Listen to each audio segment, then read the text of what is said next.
All right, we'll go ahead and call the meeting to order. Ms. Groom, will you please call roll? Mr. Davis? Here. Ms. Stone?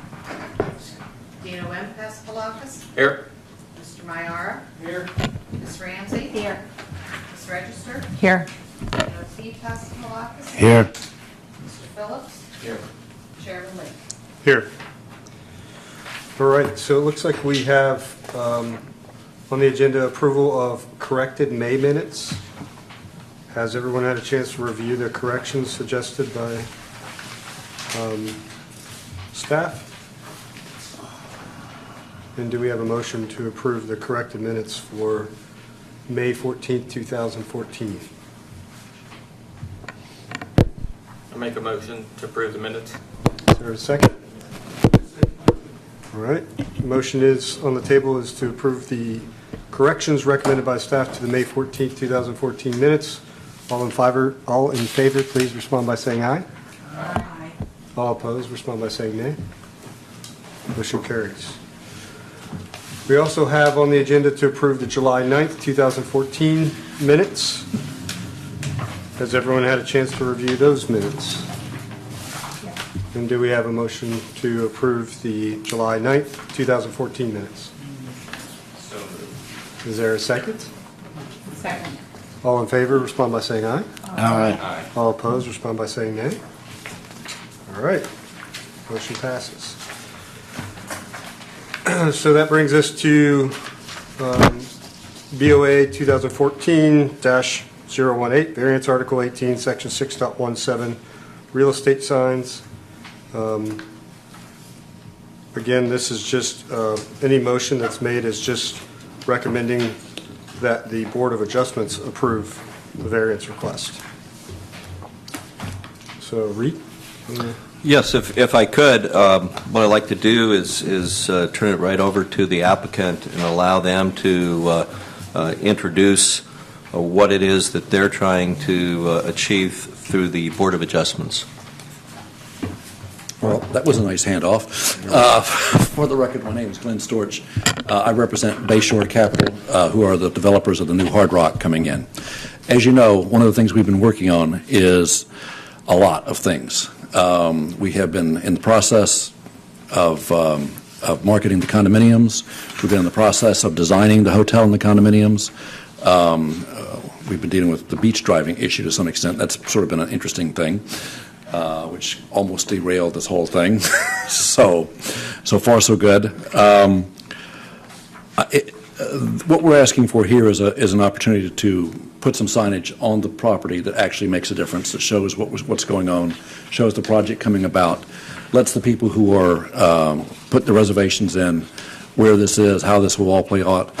As you can tell from your package, if you look at the property now, it's a huge piece of property. It's almost 10 acres. If you look at it all the way to the ocean, to the high water mark, and it's vacant, totally vacant. And so this gives us a chance to actually put something on here that will show things coming, something that's happening. And when you looked at the tiny little signs that we could put there, otherwise we could put about, I think, 9 or so signs there under the existing ordinance, and they have to be very small, and it would look like some kind of garden of signs. That made no sense.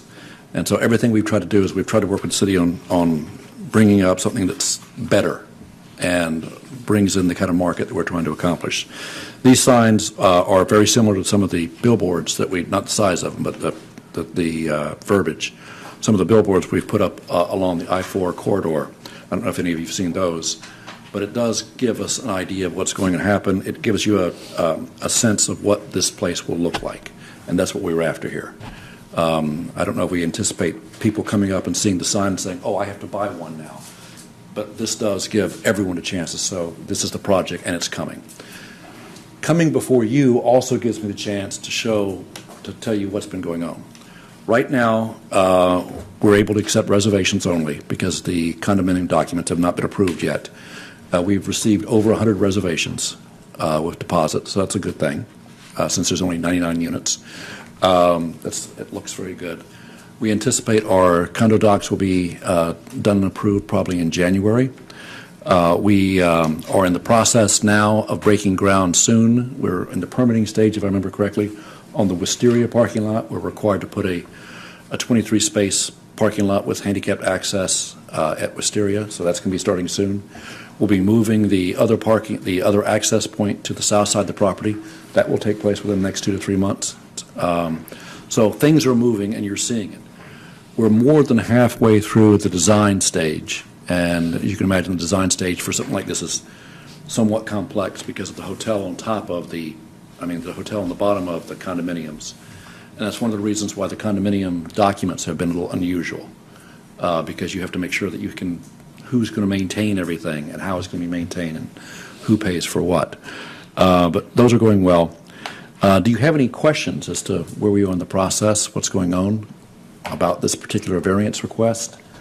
Hopefully this makes sense as far as an overall strategy and an overall plan.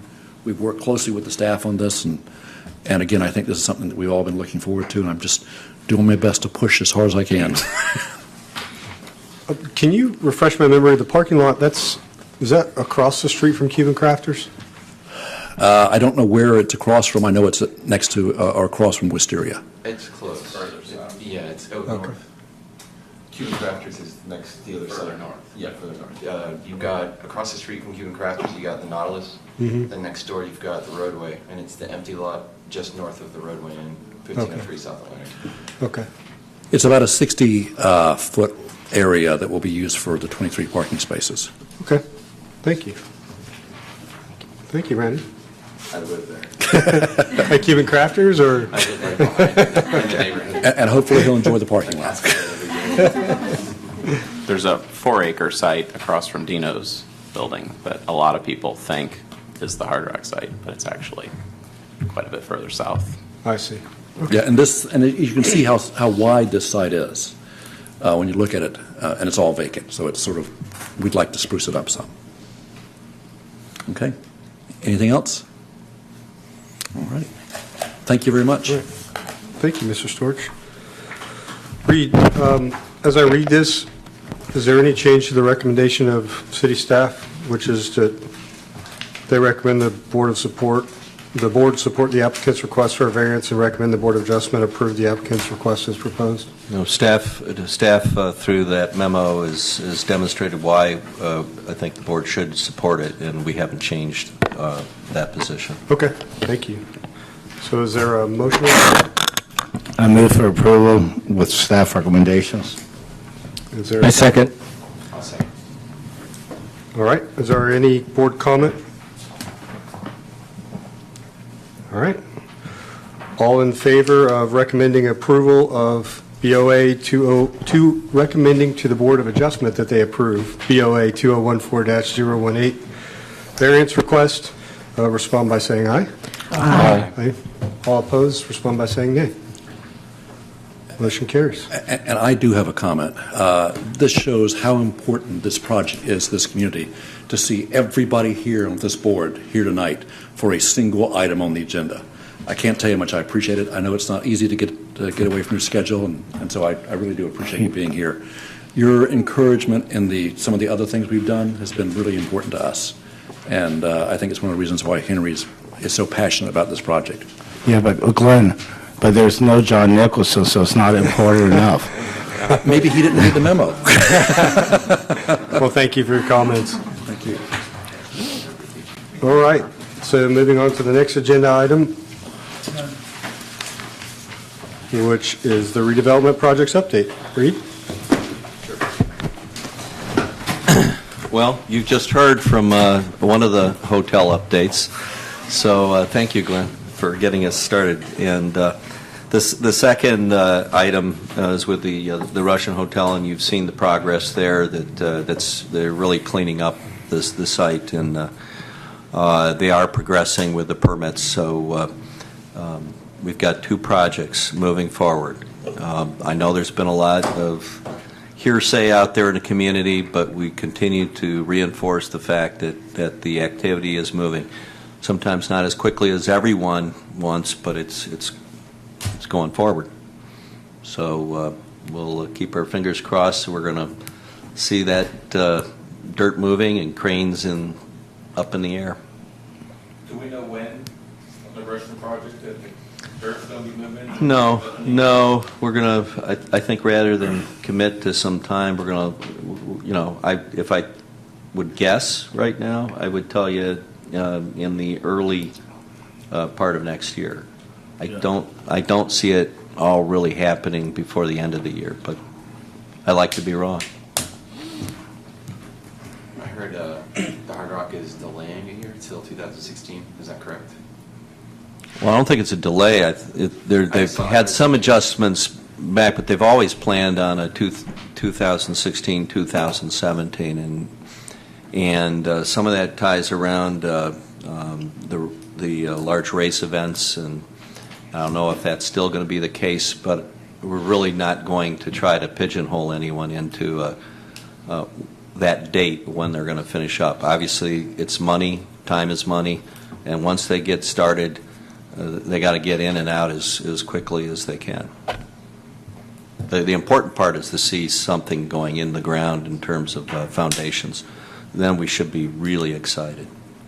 I've been driving by. They have I guess a truck digging into the ground, seeing for how far down the shelf's at.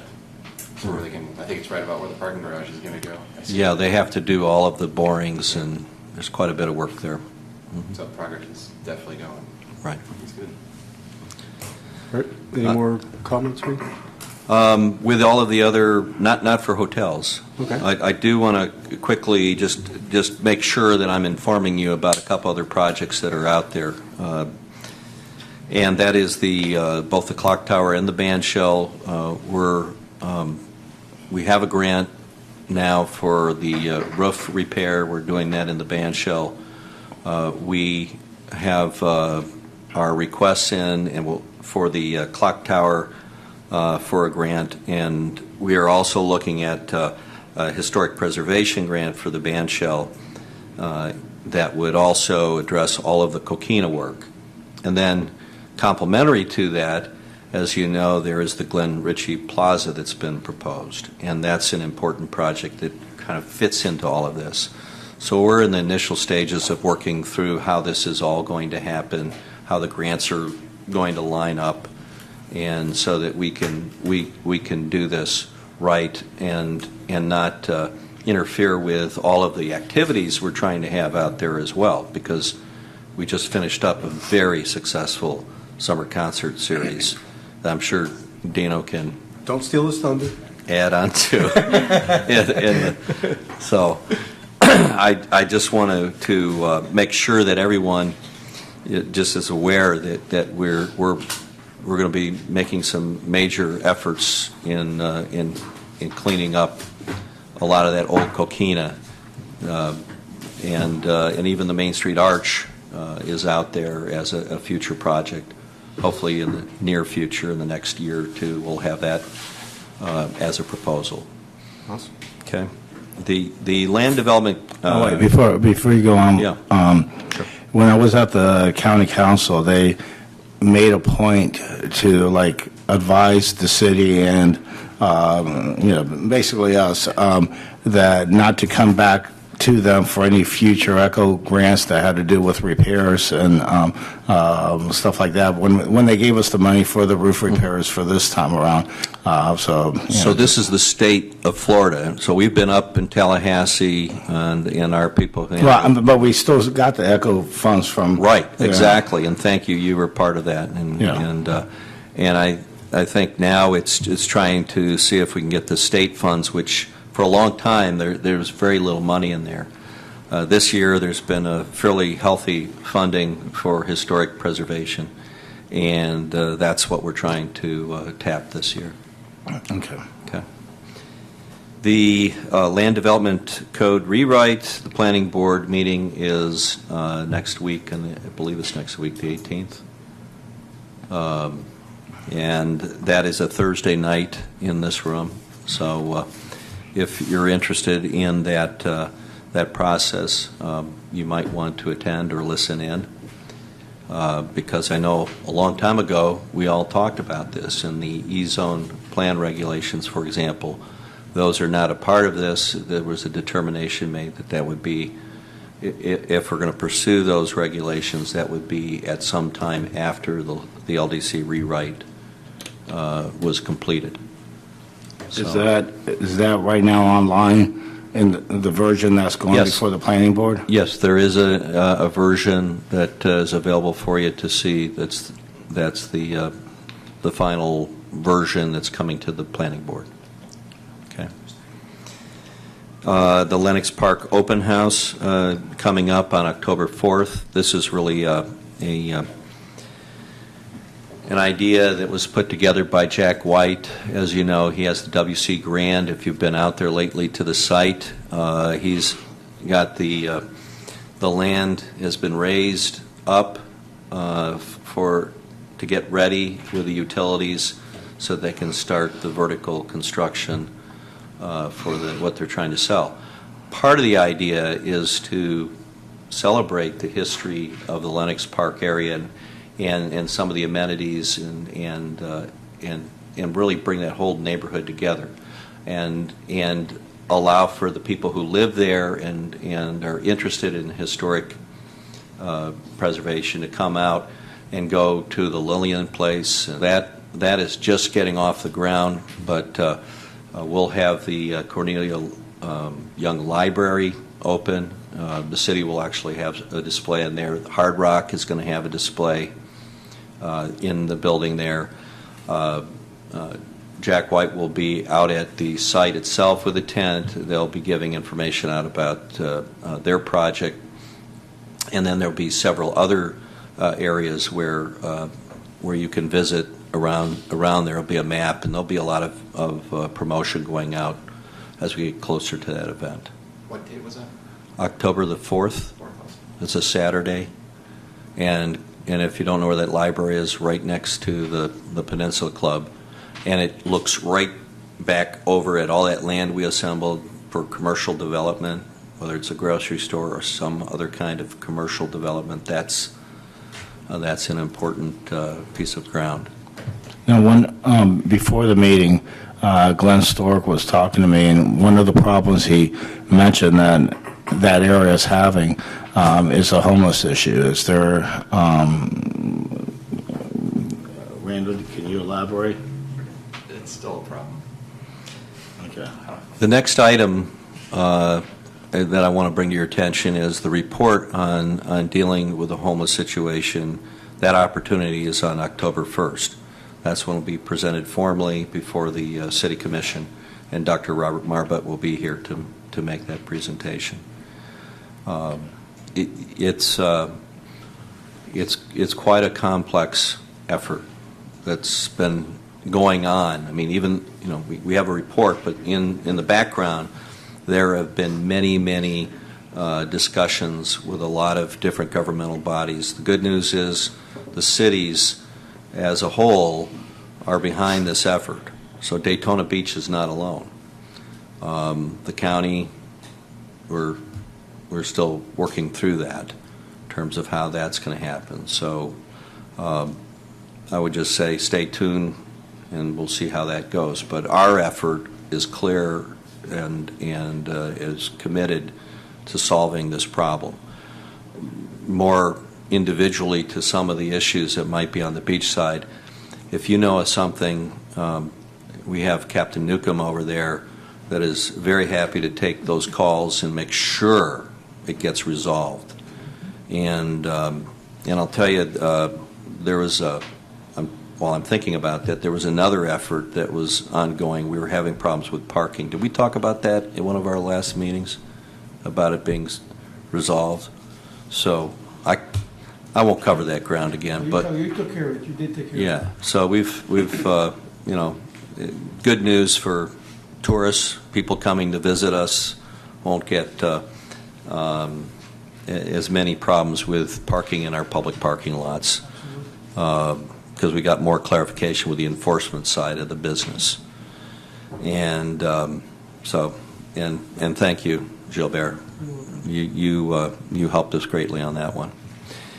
The last thing is just on the events, and really, I was just going to turn that over to Dino, because everything that just happened was for over the summer was thanks in great part to Dino and the Friends of the Band Shell that he's a part of. Okay, well, let me then stand up and show you a little something about the summer. Oh, I didn't even Now, know. the sound system here is really not that good. I wasn't expecting this, by the way. Here's the James Taylor.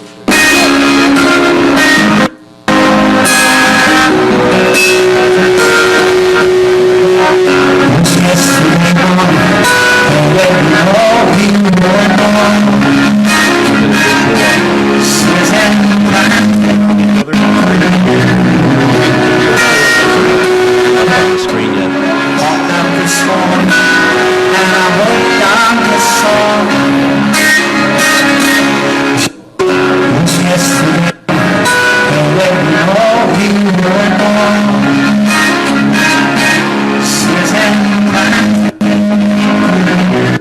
I was there, and I can vouch for the fact that the sound was much better out there.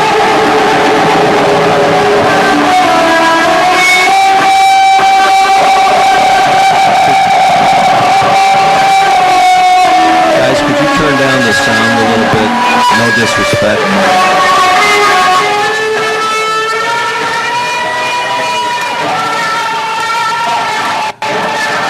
And here's, just to give you a little glimpse, here's the Eagles.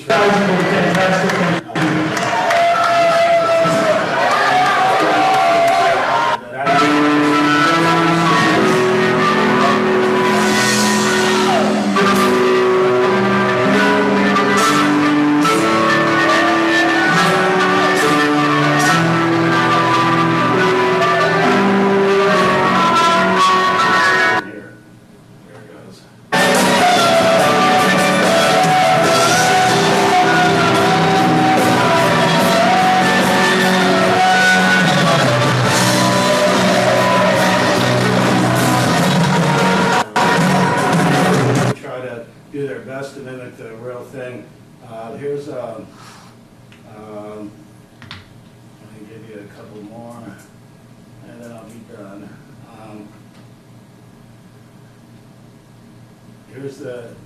Here's the Styx band. I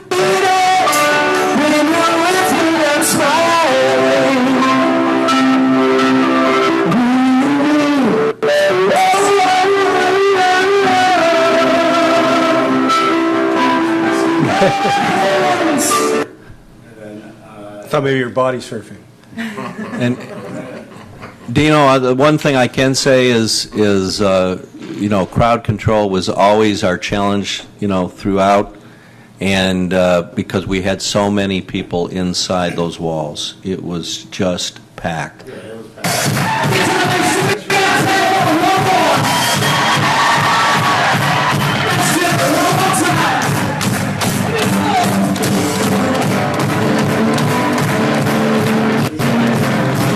Changes and everything. He was pretty spot on, and then You see let's him? see, and then,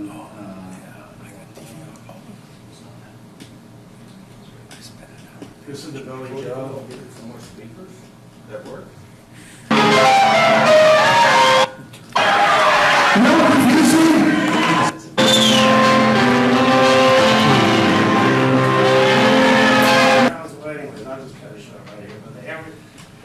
Every one of them were just like 3,000 to 4,000 people, with the exception of the rain day that we had. I think it was the 5th of July. We had Jimmy Buffett over there, the tribute show, and that one was a complete rain out. But There's a lot more people this year than last year? yeah. And the weird thing about this crowd this year is that word got around. Last year, it would take 8 o'clock until the band show filled up. This year, at 7 o'clock, right before we even started, the band show was like 3/4 of the way filled. I mean, it definitely made an impact. And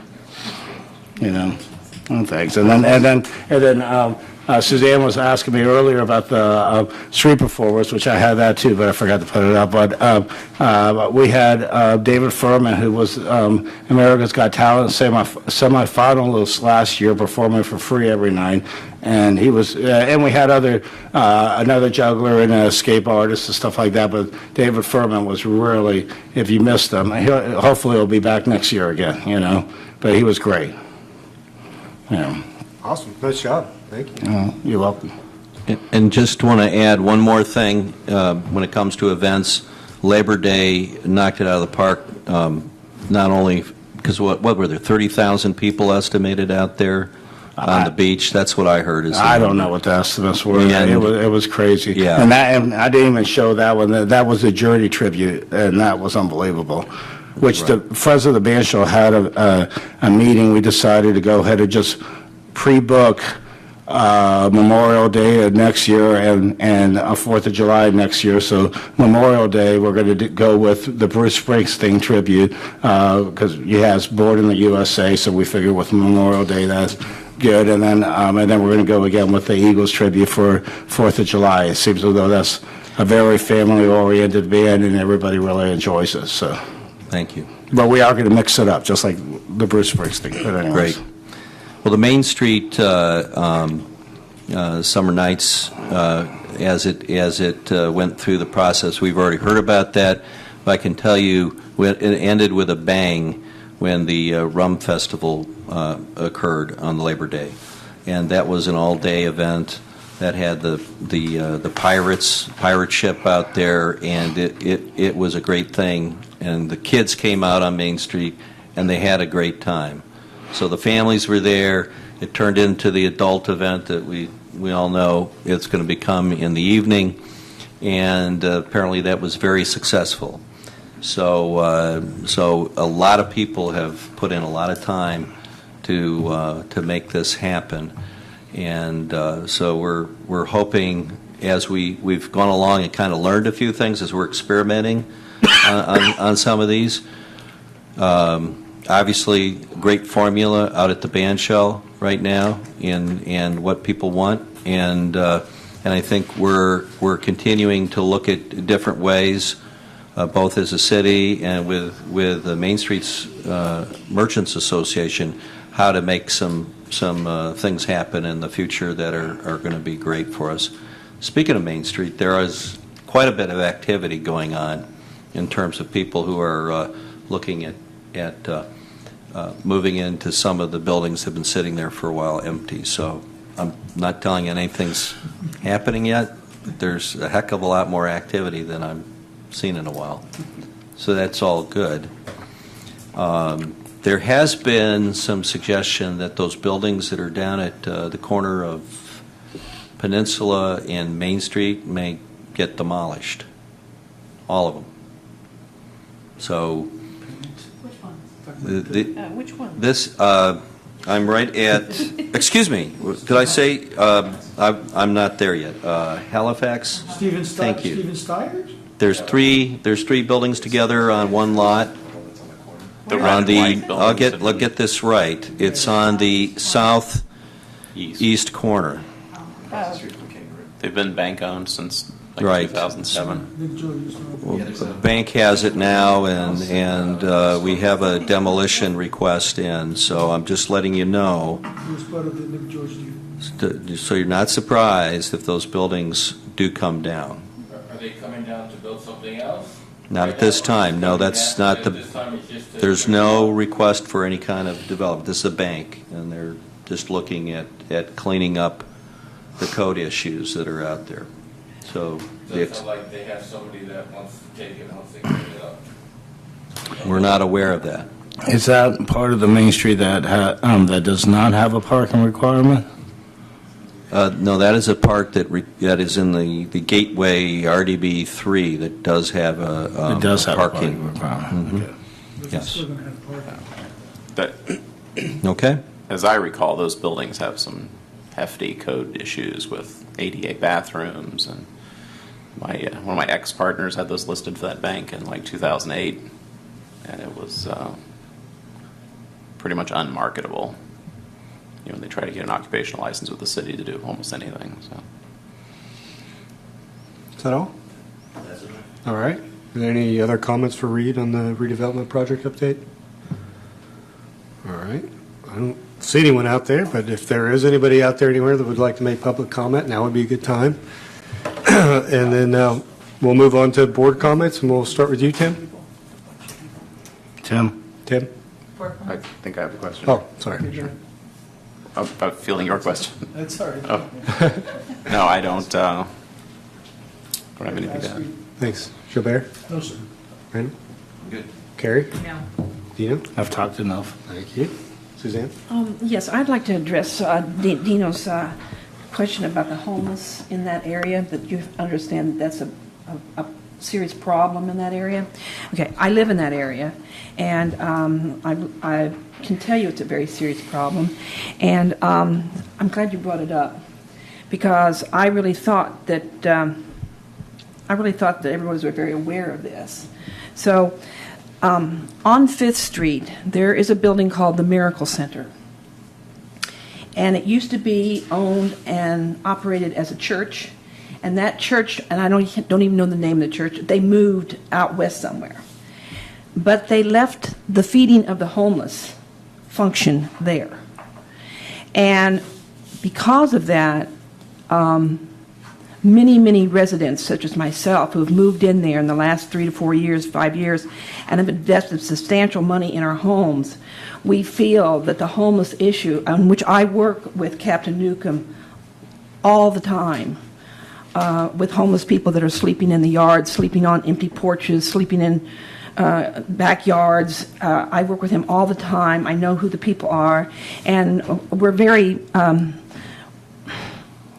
seriously concerned about this, because we feel that this is one of the main things that's really keeping the values and the safety. And I think Tim once mentioned when people come into his store, they say, if they go behind A1A and go into our neighborhood that I'm speaking of, that the tourists say, "What's going on back in there? I'm accosted by prostitutes and drug dealers." And it's because of this element of people, the criminal element of people that are living in there. And they're living in a lot of the slum houses. We've gotten rid of a lot of them, but there's still a great many there. And we feel in the neighborhood that one of the main reasons that's keeping the homeless there is this feeding center. And apparently the church said it's under a guise of it's a church, it's a religious service, and it's not a feeding center. But the cleanup, those evenings and those days when they're there, the cleanup of the drug paraphernalia and beer cans and alcohol it's really quite unbelievable. So that activity is constantly going around all the time around that religious service that's really feeding the homeless, or not even the homeless, but the people who live in those houses and converted garages and things in the area. So what I don't understand is who would address this? I mean, is this the CRA? Is this our board? Who addresses such a?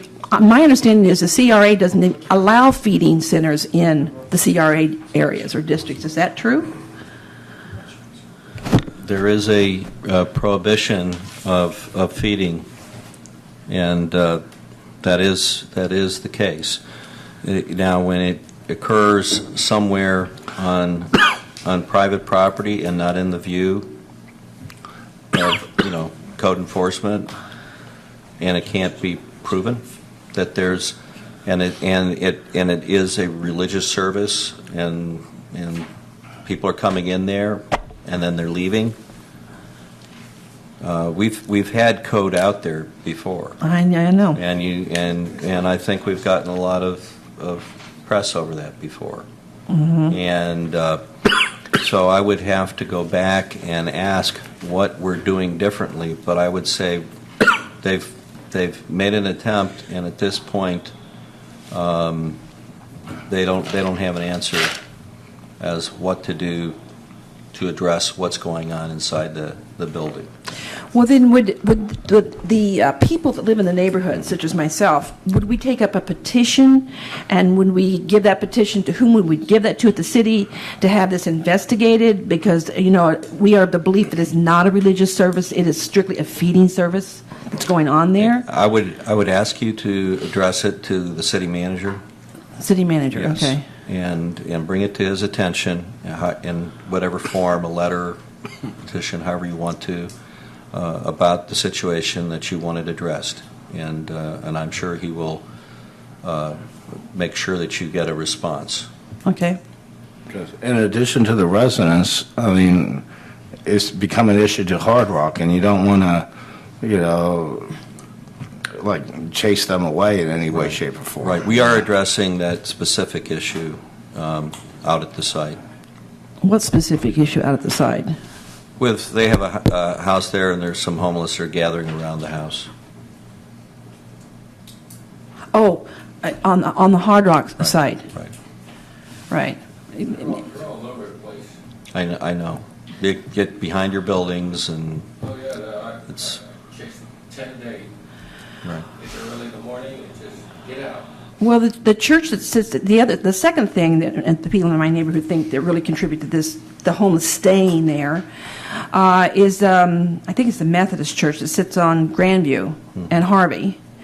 That's where you get your food stamps. That's where you get the food pantry with the handout of the food and the clothing. That's where they feed them every so often in the parking lot, set up tables and chairs, and so that's also Yeah. a feeding center and a homeless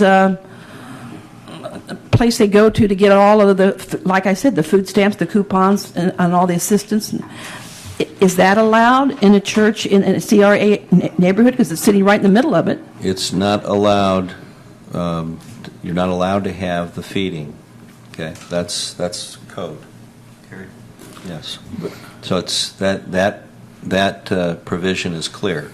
The enforcement of that is not as clear, and making that easy for our police officers, or in this case, it's not the police, it's the code enforcement that is supposed to be out there enforcing the code.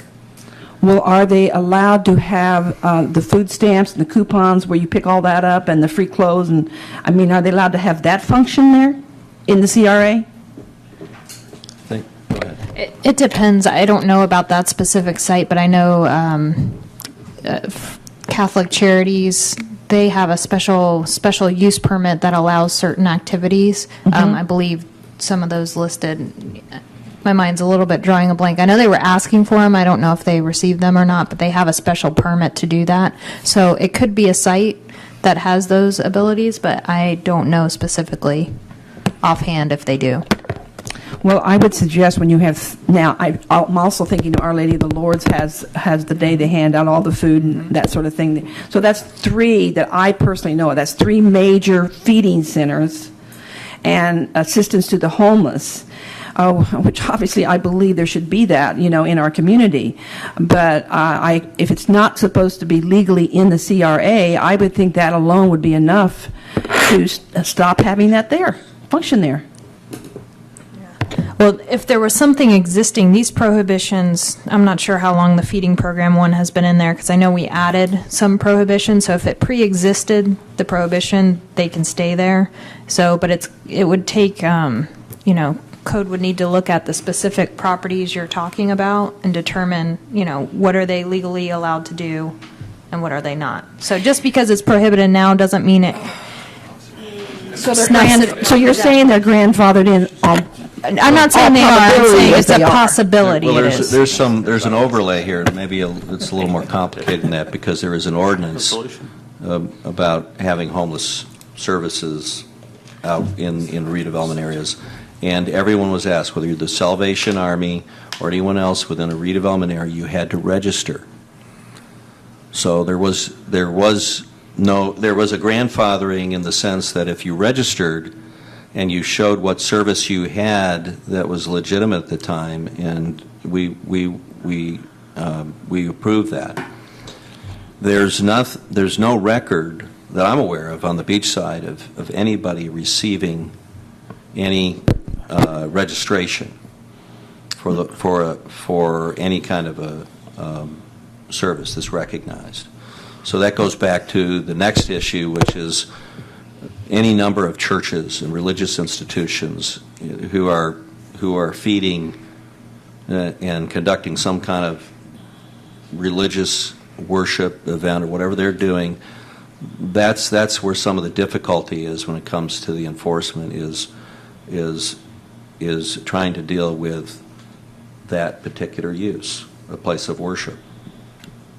That's the problem. I don't think we'd have a problem if this was just somebody, a commercial property, or someone else that's just, in the private sector who's participating in some way in this. But once it gets into the realm of place of worship, that's where we're having some difficulty.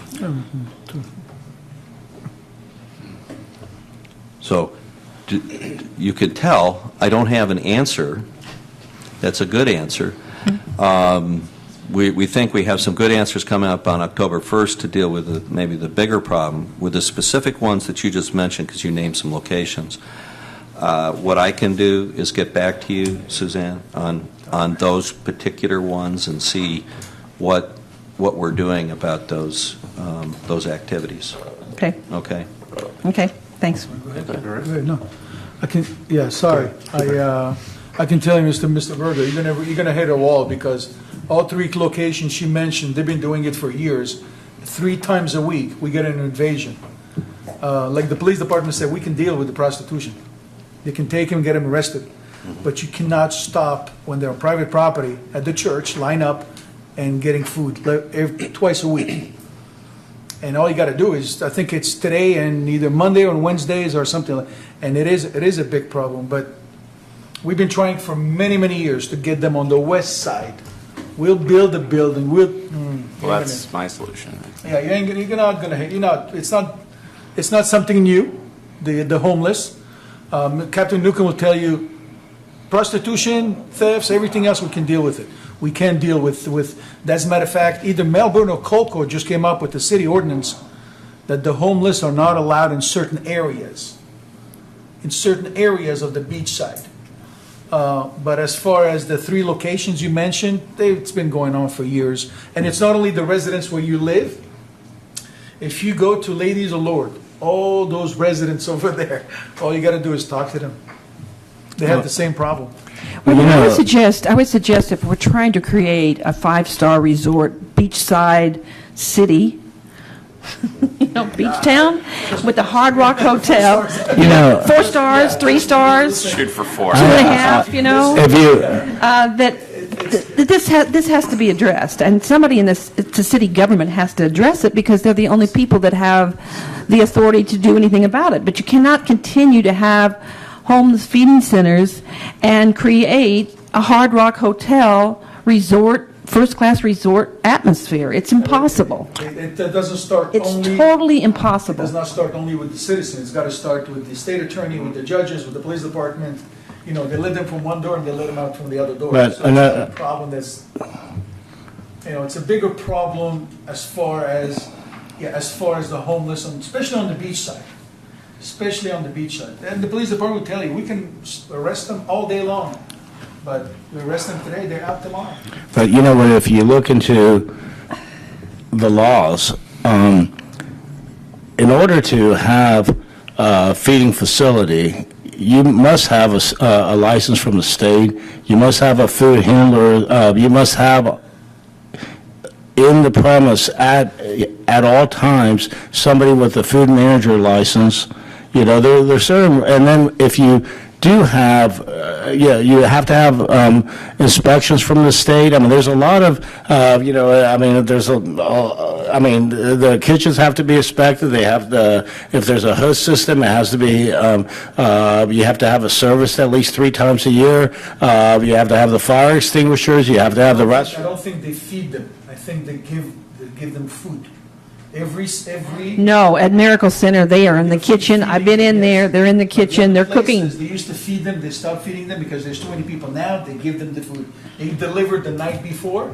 They line up the next day and they give them the food out. Okay, well, if they are As far as feeding you're saying, them, that place. if they are feeding them all the, everything that I just mentioned, you know, they would have to have through the state, and they have to have the licenses and what have you.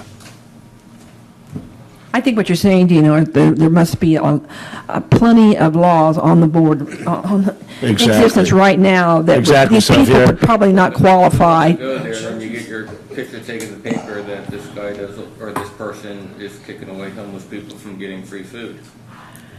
Well, On a lighter note, Right. Somebody's gonna come back But- and say, why are they picking on me for just feeding the homeless? a more private sector type of solution is to put them out of business by creating competition. Yeah. If you have some kind of consortium, union of business owners, property owners, with addition to some CRA funds, and go get a vacant restaurant somewhere, have a better menu and food transportation, they'd be closed in 60 days. Yeah. So if you start thinking it from the other, rather than government help, You put a legitimate business. Yeah. I think the people that she's complaining about are legitimate homeless people. She's talking about the criminal element. It's You- free the food. Criminal element is not going to be coming Free to. food. put free food somewhere else with a better menu, they'll be gone. There was money offered Kicked out of a by representative. 95. Yeah, I think if you checked with the police department, I think any of them would probably substantiate the fact. What I'm saying is that the biggest percentage of the homeless people that are in the neighborhood I live in, and it's right in the hardcore neighborhood we're talking about, have criminal backgrounds. They have criminal backgrounds. That's why they're living there. They're living there in slum landlord properties because the slum landlords do not require background checks and they do not require credit checks. So these people cannot, most people, in my opinion, this is my opinion, my observation, strictly my opinion, most of these people cannot qualify to go to a nice, decent, respectable place to live, an apartment rental building, because they cannot pass the background checks. The slum landlords know this fact. So the slum landlords takes in that type of criminal element. They will charge them $500-600 for a one-room converted garage. And they get it. That's what they pay.